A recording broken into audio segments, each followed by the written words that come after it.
السلام عليكم ورحمة الله تعالى وبركاته. أصحاب قيمة شرفت لكم صار وهذا مقال كنا ما أنتوا إنه كي قدرنا حكمة يمرتيا قلبك واحد وكده وباء إن الوقت لقى على صعوبة كيريار هدانا دول كرين أرد هدانا أرد كري صعوه هدانا سعون كري جورجورا سكستوي هعتبر سكود هنا الهراي صعوته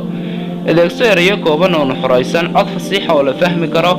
أخص واحد وعقلك وقد جاني هاي سيدا وجمع سجودك وقد جاني هاي albaabka furiyaashiisa bataan inuu furnaado ayaa dhaanta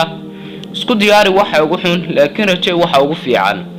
awoodda qaran lagu ma cabiro baaxadda ciidankeeda balse waxa lagu qartaa sida ay ula dhaqanto dadkeeda kuwa ugu liita bulshadu waa suuqa fikirka caqabaduhu waa cashirka guusha adkaysugna waa hanashada higsigaaga cafisku waa sida qorax soo baxday roob daay kadib calafku waa mirageed saaran oo kale oo ma dooran karaan halka ay dhulka kaga dhacayaan caqabadaha nolosha ayaa qofka ka dhiga mid wanaagsan caqabaduhu geeri ama dhimasho ma keenaan balse dilaaga nolosha waa murugada iyo walwalka caqabaduhu kuma joojin karaan dhibaatada kuma joojin karto dadku wax ka sheega kuma joojin karaan adigoo kaliya taaya nafteeda joojin kara oo dib isku dhigi kara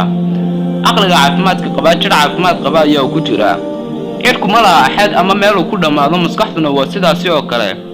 dadka inta badan ilmeeya ma aha dadka jilicsan oo hintu waa sida qalbigaagu u hadlo goortii dibnahaagu aysan sharaxi karin xanuunka aad dareemayso